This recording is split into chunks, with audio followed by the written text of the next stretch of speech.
Okay, so dear students, today we are going to see microbial enzyme.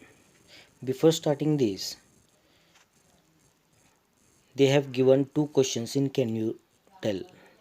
In that see, first question, which functions are performed by enzyme which is secreted in human digestive system. अभी human digestive system में देखा जाए तो उसमें जो enzyme secrete किए जाते हैं by the gland which is associated with digestive system helps in digestion of food, यानी कि वो क्या करते हैं, जो डाइजेशन ऑफ द फूड है उस डाइजेशन ऑफ फूड में क्या करते हैं, हेल्प करते हैं. अभी सेकेंड क्वेश्चन देखो. In second question give the name of some such enzymes. ऐसे कुछ एंजाइम्स है जिनके नाम आपको क्या करने हैं, बताने हैं. तो यहाँ पे देखा जाए तो उसमें पेप्सिन जो है, pepsin and rennin, they are secreted by the stomach, यानी कि स्टमक में ये पेप्सिन और रेनिन ये सिक्रेट किए जाते हैं. उसी के साथ अमाइलेज, टैप्सिन सिक्रेटेड बाय पेंक्रियाज, यानी कि ये अमाइलेज टाइप्सिन जो होते हैं ये एंजाइम पेंक्रियाज जो होते हैं हमारे अंदर वो सिक्रेट करने का काम करते हैं और दिस हेल्प्स फॉर डाइजेशन, और यही क्या करते हैं, डाइजेशन में हमको हेल्प करते हैं. Now we will come to the point that is microbial enzyme. Now in this see nowadays instead of chemical catalyst, microbial enzymes are used in chemical industry. Enzymes are active at low temperature, pH and pressure. यानी कि यहाँ पे देखा जाए तो जो पहले chemical catalyst use किए जाते थे केमिकल इंडस्ट्री में, उसके बजाय अब क्या कर रहे हैं, वहाँ पे माइक्रोबियल एंजाइम जो है उनका यूज़ किया जाता है. अभी ये जो एंजाइम्स होते हैं ये एंजाइम्स लो टेम्परेचर, उसके बाद पीएच एंड प्रेशर, ये जो होते हैं फिजिकल क्वांटिटीज़, इस फिजिकल क्वांटिटीज़ में वो क्या होते हैं, एक्टिव होते हैं. Due to which energy is saved, और इसकी वजह से क्या होता है, जो एनर्जी हम एक्सेस यूज़ करते हैं केमिकल कैटलिस्ट में वो सेव हो जाती है. उससे जो इरोजन प्रूफ इंस्ट्रूमेंट्स जो होते हैं वो बनाए जाते हैं. Erosion proof means corrosion proof instruments are also produced and are not formed, due to which expenses of purifications are minimized. और इससे जो एक्स्ट्रा इन्वेस्टमेंट हमें पैसे लगाने थे तो प्यूरिफिकेशन के लिए वो क्या किए जाते हैं, वो मिनिमाइज किए जाते हैं इस प्रोसेस से. इसमें देखो enzymes carry out specific process, hence necessary byproduct are not found, due to which expenses of purification is minimized. यानी कि इससे क्या हुआ, जो ज़्यादा एक्सपेंसेस है प्यूरिफिकेशन के लिए ये एक्सपेंसेस उन्होंने क्या किए, यहाँ पे मिनिमाइज किए. Now next one see next para. In case of microbial enzymatic reactions, elimination and decomposition of waste material is avoided and enzymes can be reused. अभी यहाँ पे उन्होंने जो यूज़ बताया है कि माइक्रोबियल जो एंजाइम होते हैं ये एंजाइमेटिक रिएक्शन, उसमें elimination and decomposition, and also if we see whatever the waste material is there, that waste material which is producing due to the chemical enzyme, that are avoided and enzymes can be reused. यानी कि ये enzyme दोबारा हम use भी कर सकते हैं. Hence such enzymes are eco friendly. और ये जो एंजाइम्स होते हैं ये एंजाइम्स कैसे होते हैं, माइक्रोबियल एंजाइम्स ये कैसे होते हैं, ये यूज़फुल होते हैं और इको फ्रेंडली भी होते हैं. Now next one, some examples they have given of microbial enzyme. That examples are oxidoreductase, after that transferase, hydrolyase, after that lyase, isomerase and ligase, etc. These are the important examples of this. ये जो वाले यहाँ पे उन्होंने दिए, oxido reductase, after that transferase, after that hydrolase, lies, isomerase and ligase, ये जो है ये इम्पोर्टेंट एग्जाम्पल है माइक्रोबियल एंजाइम के। अभी यहाँ पे देखो next paragraph, process of dirt that is mock removal occurs at low temperature due to mixing of enzyme with detergent। यानी कि यहाँ पे देखो जो जो डाक के डब्बे होते हैं वो डाक के डब्बे निकालने में भी ये क्या करते हैं, ये एंजाइम्स हमें हेल्प करते हैं। यानी कि किसी शर्ट पे या किसी कपड़े पे कोई दाग हो तो वो डर्ट या मोक रिमूव करने के लिए एट लो टेम्परेचर, यानी कि क्या पहले ये जो डर्ट है वो डर्ट निकालने के लिए गर्म पानी में डिटर्जेंट डाल के वो पहले क्या किया जाता था, निकाला जाता था। पर अभी यहाँ पे ये जो माइक्रोबियल एंजाइम है ये यूज़ होते हैं उसमें, और ये माइक्रोबियल एंजाइम यूज़ करके हम क्या कर सकते हैं कि लो टेम्परेचर भी पे भी ये जो डब्बे हैं ये डर्ट एंड मॉक ये क्या किए जा सकते हैं, ये रिमूव किए जा सकते हैं easily. Glucose and fructose syrup can be obtained from corn flour by action of enzymes obtained from bacilli and streptomyces। यानी कि यहाँ पे देखो नेक्स्ट वन उन्होंने जो बताया वो क्या है, यहाँ पे देखा जाए तो जो ग्लूकोज और फ्रुक्टोज सिरप है, ये ग्लूकोज और फ्रुक्टोज सिरप ये हमें कॉर्नफ्लावर से मिलता है।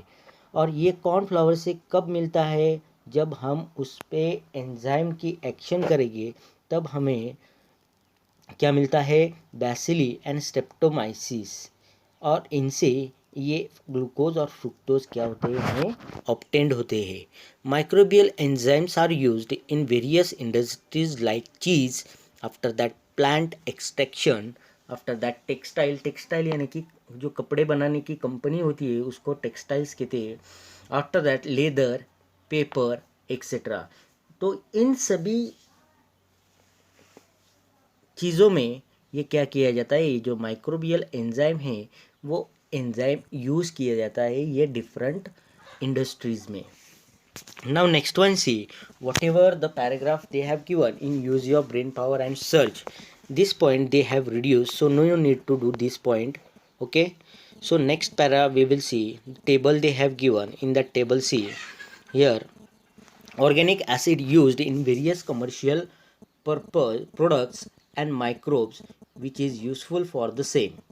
So in that if we see here in the table they have given some sources they have given, after that in that sources which microbe are used, after that amino acid which is present in that they have given in third column, and in fourth column they have given the uses.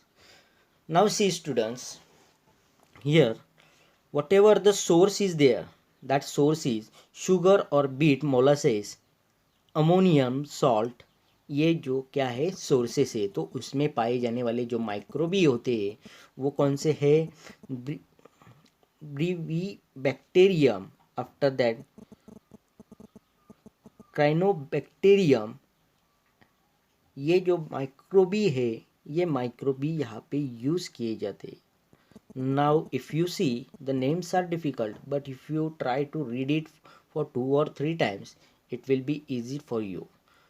तो उसमें जो ammonia acid होता है वो कौन सा होता है, एल ग्लूटामिक एसिड होता है, और उसका यूज़ किसके लिए किया जाता है, for the production of monosodium glutamate, और उसी को अजिनोमोटो भी कहा जाता है, कि जो चाइनीज़ फूड में ज़्यादातर ये इस्तेमाल किया जाता है, it is a type of salt. After that next one see जो सोर्स है सेकेंड वन वो है शुगर मोलासेस एंड सॉल्ट। उसमें देखो माइक्रोबी जो इस्तेमाल किए जाते हैं वो कौन से है, एस्पेरेंगिलस निगर, एस्पेरेंगिलस निगर, ये जो माइक्रोबी है वो यूज़ किया जाता है। उसमें अमोनी एमिनो एसिड जो यूज़ होता है, यानी कि उसमें जो प्रेजेंट होता है एमिनो एसिड वो कौन सा है, साइट्रिक एसिड होता है, और उसका यूज़ किसके लिए किया जाता है, for drinks, after that toffee बनाने के लिए, चॉकलेट प्रोडक्ट जो होते हैं ये सभी बनाने के लिए उसका यूज़ किया जाता है। Now next source they have given, that is the glucose or corn step liquor. Microbe which is used in it, that is Aspergillus niger. Amino acid, that is the organic acid which is used in it, that is gluconic acid. And the purpose or use if we see of that, that is for production of minerals used as supplement for calcium and iron, यानी कि ये as a supplementary calcium और iron की supplementary करके इसका use किया जाता है. Now next one, that is the molasses corn step liquor. In that see, microbe used are Lactobacillus delbrueckii, amino acid which is present in it, that is lactic acid. This is also a organic acid. And uses if we see of that, that is source of nitrogen, production of vitamin. For this purpose it is used. Now last one, if we see the source, that is molasses, that is corn step liquor. Microbe which is used in it, that is Aspergillus itaconius, and amino acid which is present in it, that is itaconic acid. और उसका use किसके लिए किया जाता है, जो paper mills है उसमें किया जाता है. आफ्टर दैट टेक्सटाइल कंपनीज होती है उसमें भी उसका किया जाता है use. After that plastic industry and gum production. For this purpose it is used. Now next one see, what is this xanthan gum. अभी ये xanthan गम क्या होता है ये देखने वाला है इसमें. तो उसमें देखो, what is the xanthan gum that imparts thickness to your favorite ice cream, pudding, chocolate, milk is obtained by fermentation of starch and molasses with the help of Xanthomonas species. ये जो Xanthomonas species होते हैं इनसे ये किया जाता है. अभी इसमें देखो, ये xanthan गम जो है, ये xanthan गम हम कैसे ऑब्टेन करते हैं वो देखने वाले हैं. तो उसमें ये जो xanthan गम हमें मिलता है वो कैसे मिलता है वो देखेंगे. तो जो मोलासेस होता है, शुगर मोलासेस बोलेंगे. मोलासेस यानी कि जो शुगर से हमें ये बाय प्रोडक्ट ऑब्टेंड होता है, ये होता है मोलासेस. उसमें क्या किया जाता है, स्टार्च ऐड किया जाता है और उसका फर्मेंटेशन होता है. और उसका फर्मेंटेशन होने के बाद यहाँ पे देखा जाए तो xanthomonas स्पेसीज़ हमें क्या होती है, ऑब्टेंड होती है. यानी कि ये xanthan गम बनाने की प्रोसेस में देखो क्या किया जाता है, जो मोलासेस होता है वो मोलासेस प्लस उसमें क्या किया जाता है, ऐड स्टार्च. और उसमें ये यहाँ पे देखा जाए तो यहाँ पे फर्मेंटेशन की प्रोसेस ऑकर होती है. और फर्मेंटेशन करके उससे हमें ऑब्टेन होता है xanthomonas स्पेसीज़. और जो xanthomonas स्पेसीज़ से हमें xanthan गम ऑब्टेंड होता है. तो ये xanthan गम ऑब्टेंड होने की क्या है, प्रोसीजर है. Now in that next one if you see, next one देखो बच्चों. Now next one see, this gum is obtain by fermentation of starch and molasses. यानी कि वही जैसे कि मैंने बताया कि स्टार्च और मोलासेस जो होता है उसका फर्मेंटेशन किया जाता है. और वो फर्मेंटेशन करके उससे xanthomonas स्पेसीज ऑब्टेंड होती है. And it is variously useful due to properties like solubility in hot and cold water, high density, etc. And it is used for the production of pigments. Pigments यानी कि जो colour होते हैं, paints होते हैं, इसमें वो यूज़ किया जाता है. After that for fertilizers, after that weedicides. Weedicides means unwanted जो प्लांट्स होते हैं वो प्लांट्स निकालने के लिए. After that textiles, pigments, toothpaste, high quality paper etcetera. ये सब बनाने के लिए उसका xanthan गम का क्या किया जाता है, इस्तेमाल किया जाता है. तो uses they may ask for 2 marks. Okay, what are the uses of xanthan gum. Okay, और how the xanthan gum is obtained. From this the question they may ask anyone. Now next one, see substance obtained by microbial process and their roles they have given. So downside, if we see here that in the table, the substances obtained by microbial process, कौन कौन से substances है जो microbial process से obtained होते हैं वो दिए उन्होंने. तो उसमें देखो citric, after that malic and lactic acid. उससे उसका रोल देखा जाए तो impart the acidity, for that purpose it is used. Next one, glutamic acid, lysine and tryptophan, these are used for protein binding in foodstuffs. Next one, next option we see, that is nisin and natamycin. ये जो किए जाते हैं ये जो substance obtain होते हैं microbial process से, तो इसका रोल किस लिए क्या करते हैं, वो इम्पैक्ट माइक्रोबियल जो रिस्ट्रिक्शंस होते हैं उनमें ये यूज़ किया जाता है. Next one, that is the ascorbic acid, in that vitamin C, B12 and B2 are there. Role देखा जाए तो उसका रोल क्या है, antioxidant and vitamins, for that purpose they are using. Antioxidant यानी कि क्या, जो खाना जो होता है अपना वो खाना खराब ना हो, for that purpose they are using this ascorbic acid. Next one, they have given beta carotene, lycopene, after that xanthines and lutein. These are used, and whatever the role is there of that, that is for edible color. जो food stuffs होते हैं, food colour obtain हमें होते हैं market से, तो उनमें ये होता है beta carotene, lectin and xanthines and lutein. Now next one if we see, that is polysaccharides and glucolipids. Polysaccharides means it is a carbohydrate, and glycolipid, that is the fat. And role of that if we see, that is emulsifiers, for that purpose it is used. means emulsifiers means to mix oil and water, यानी कि oil और water को mix करने के purpose के लिए ये use किए जाते हैं.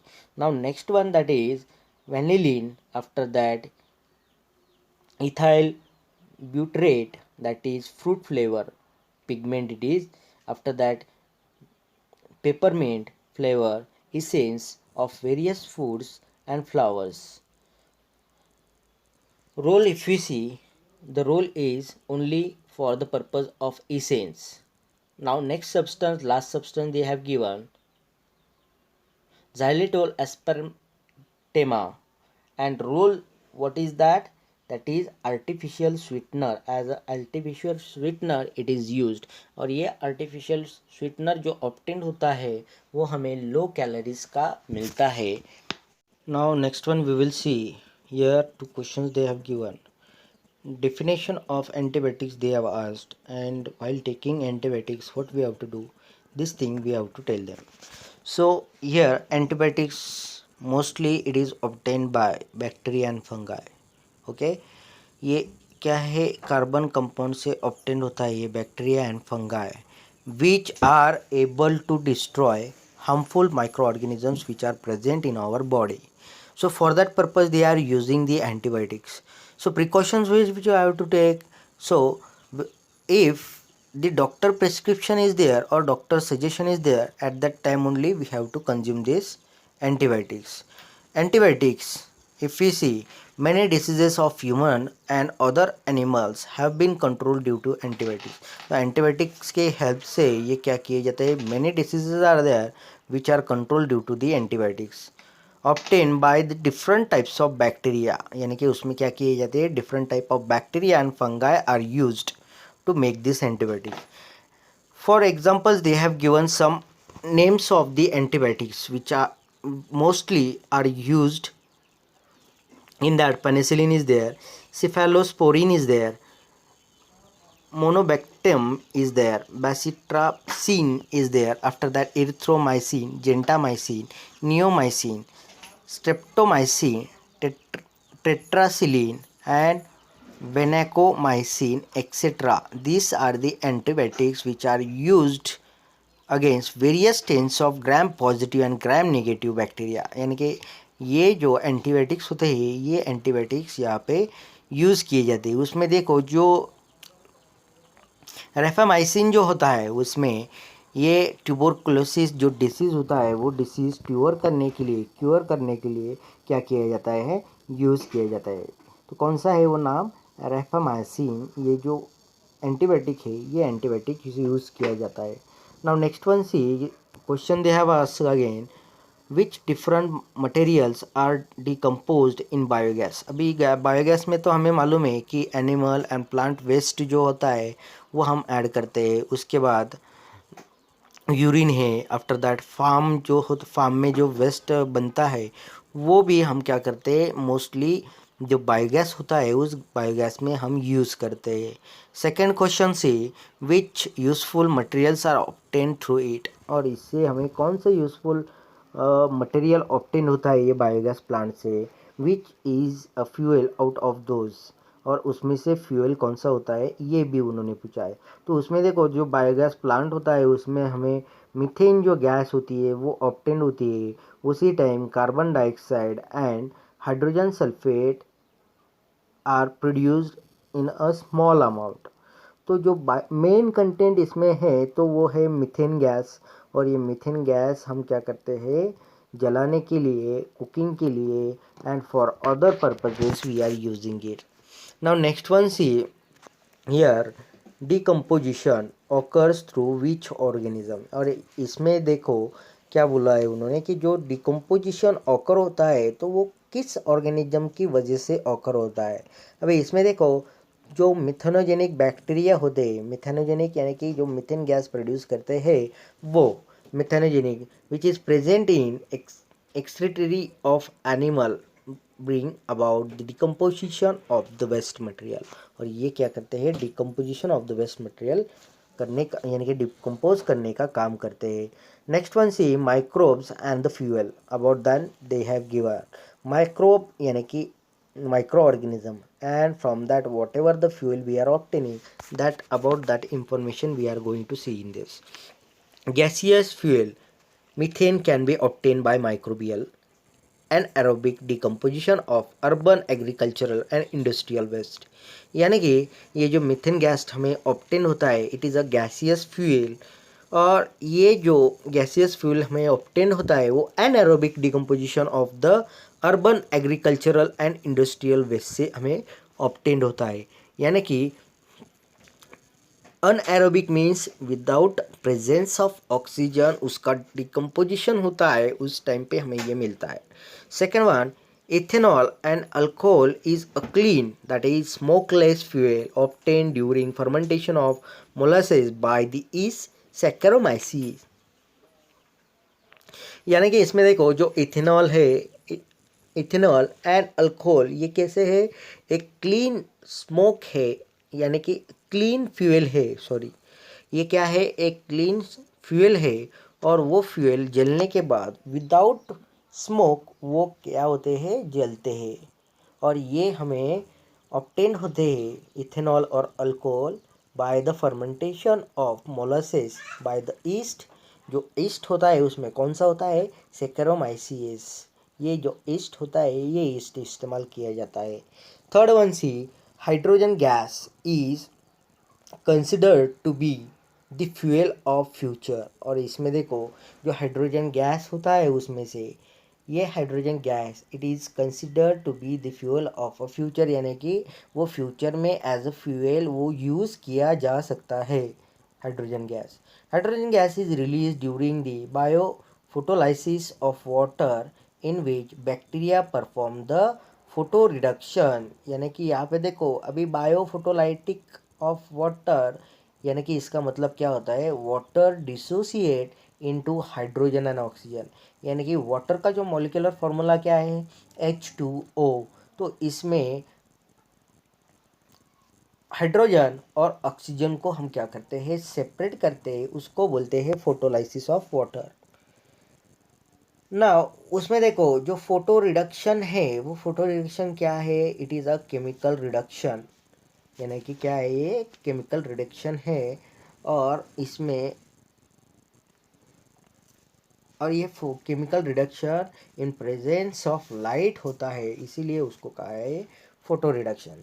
Similar to fuel, various industrial chemicals are also produced through microbial process. और इस इंडस्ट्रियल केमिकल्स जो होते हैं, some fuels are there in that, they are produced through the microbial process। और ये microbial process से क्या किए जाते हैं, बनाए जाते हैं। Examples they have given, various alcohols is there, after that acetone, organic acid, fatty acid and polysaccharides that are useful as a raw material in chemical industry। तो ये chemical industry में raw material बोल के उसका use किया जा सकता है। Some of these are useful as raw material for plastic and food products. यानी कि ये रॉ मटेरियल किस में यूज़ किया जा सकता है, in plastic manufacturing company and food products में इसका इस्तेमाल होता है। Now next one they have given about the biofuel. Biofuel in that see, biofuel is an important among the renewable sources of good energy. These fuels are available in soil, coal, dung, after that crop residues, after that liquid, in that vegetable oil will come, alcohol will come, and gaseous if we see gobar gas and coal gas are coming in that। These fuels are easily available in plenty of quantity, यानी कि बहुत सारे amount में यहाँ पे ये present है। This are reliable fuels of a future, यानी कि फ्यूचर में ये क्या किए जा सकते हैं, यूज़ किए जा सकते हैं एज अ बाय प्रोडक्ट। अभी इसमें देखो, बायोफ्यूल जो होता है वो सॉलिड हो सकते हैं, उसमें उसके बाद जो क्रॉप्स रेसिड्यूज होते हैं उससे भी ये बायोफ्यूल बनाया जा सकता है। आफ्टर दैट डंग जो होता है, गोबर जो होता है, उस गोबर से भी क्या किया जा सकता है, वो बायोफ्यूल बनाया जा सकता है। उसके बाद जो लिक्विड वेजिटेबल्स है, उस लिक्विड वेजिटेबल्स भी ऑब्टेन किया जा सकता है। आफ्टर दैट गैसियस जो होते हैं जैसे कि गोबर gas, this are also obtain through this process. Now next point which we are going to see, that is the microbial pollution control. Nowadays we know that in each and every house, every day, the waste which are produced, that waste we are throwing out of our house. So due to that, what happens most of the time, many waste, dry waste, in that wet waste, that we are mixing in each other and throwing outside our house. So in this way, if we see, these things are not good for the further purpose. So in that, if we see, whatever the solid, after that sewage is there and various pollutants are even increased in pollution, यानी कि इसकी वजह से क्या हो रहा है कि pollution जो है, that pollution ना day by day it is going on increasing, along with it ever increasing diseases and degradation of the environment। और इसी के साथ disease भी क्या हो रहे हैं, disease are also increasing and the degradation of the environment are also world wide problems. यानी कि ऐसे प्रॉब्लम्स ये दिन ब दिन क्या हो रहे हैं, बढ़ते जा रहे हैं। Specially the cities in densely populated countries like India are affected with this problems. और इसमें ये जो इंडिया जो है हमारा देश, उसी में ज़्यादातर क्या किए जाते हैं, ऐसे प्रॉब्लम्स क्रिएट होते due to the dense population. Life of the future generation will be difficult if this problems are not solve at a right time. और ऐसे प्रॉब्लम्स अगर राइट टाइम सही वक्त पे सॉल्व नहीं किए तो ये दिन ब दिन क्या होते जाएंगे, क्रिटिकल होते जाएंगे। Now let us see the role of microbes in the environment. यानी कि ये जो माइक्रोब्स होते हैं, वो माइक्रोब्स का रोल क्या होगा, वो हम क्या करने वाले हैं, देखने वाले हैं। यानी कि माइक्रोबियल पोल्यूशन कंट्रोल, यानी कि ये जो वेस्ट मटेरियल होता है उसका डिकम्पोजिशन किया जाता है with the help of microbes, and after decomposition that waste material are decomposed completely by using the microbes. So for that purpose they are using, okay. So microbes, we know that they are very useful for us. Some of them are there which are harmful, but mostly some are useful also. So in that see, you are already known about the microbes are used for disposal of solid waste through biogas plant. Compost production. After that, how urban waste that is accumulated in terms of tons may be disposed of. यानी कि हर घर से अगर हर दिन 1 या 2 kilo कचरा निकलता होगा, तो यहाँ पे देखा जाए तो डेंस पॉपुलेशन की वजह से कितने यहाँ पे क्राउडेड एरियाज़ है, उसमें कितना सारा जो वेस्ट मटेरियल है वो प्रोड्यूस होता होगा, और वो वेस्ट मटेरियल कहाँ पे डालेंगे वो फ्यूचर में। तो उसके लिए उन्होंने क्या किया है, यहाँ पे ये जो लैंड फिलिंग साइट्स है, ऐसे लैंड फिलिंग साइट्स उन्होंने बनाए हैं कि जहाँ पे कोई ह्यूमन बींग्स आसपास उसके नहीं रहता, तो ऐसी जगह पे वो क्या करते हैं, उसका डिकम्पोजिशन वहाँ पे किया जाता है। सब कचरा कूड़ा कचरा उस जगह पे डाला जाता है और उसका डिकम्पोजिशन किया जाता है कुछ माइक्रोब्स यूज़ करके।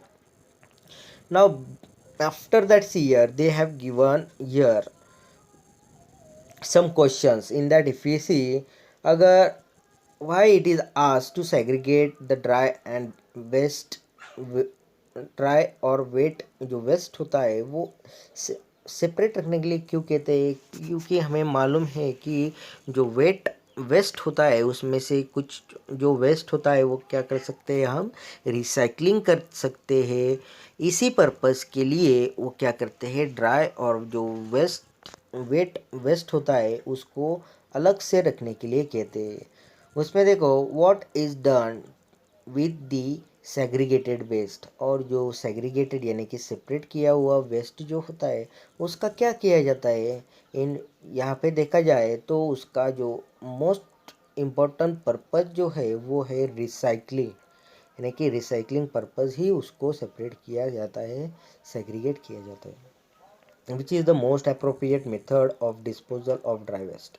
अभी ये जो ड्राई वेस्ट है उसका प्रॉपर मेथड कौन सा है, इसका देखा जाए तो the use and recycle is the most appropriate method of the disposal, यानी कि रीयूज़ जो होने वाली चीज़ें है उसका हमने क्या करना चाहिए, उसका रीयूज़ करना चाहिए। रीयूज़ करने के बाद दोबारा रिसाइकल होना चाहिए वो प्रोडक्ट। इस यही एक बेस्ट मेथड है of the disposal. Okay, so next one, that is the landfilling. In that we will see here degradable waste being accumulated in urban area is used for this purpose. For that purpose large pit यानी कि क्या किया जाता है, वहाँ पे एक बड़ा सा गड्ढा लिया जाता है, होल लिया जाता है, are dug in open space far away from the residential area, यानी कि हमारे घर से, यानी कि वहाँ पे आसपास में ज़्यादातर लोग वहाँ पे नहीं रहते, ऐसी जगह पे जहाँ पे कोई नहीं रहता, ऐसी जगह पे ये एक बड़ा गड्ढा लिया जाता है। उस गड्ढा में क्या किया जाता है, दो speeds are lined with the plastic sheet, और उसके ऊपर प्लास्टिक का सीट लगाया जाता है as a precaution against pollution of a soil due to leaching it is a poisonous water of a toxin and harmful materials that are put over it. After that, say compressed waste is dumped in the pit, यानी कि उस पिट में क्या किया जाता है, जो compressed waste होता है जो लाया जाता है वो वेस्ट उसमें डाला जाता है। It is covered with a layer of soil, और उसके ऊपर क्या किया जाता है, मिट्टी डाली जाती है।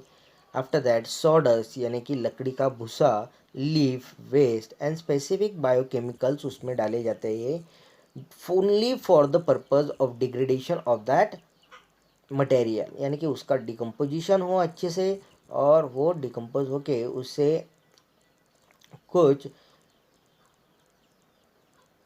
फर्टिलाइजर्स बना सके, यानी कि जो फार्मिंग के लिए फर्दर पर्पस के लिए वो क्या हो सके, यूज़फुल हो सके।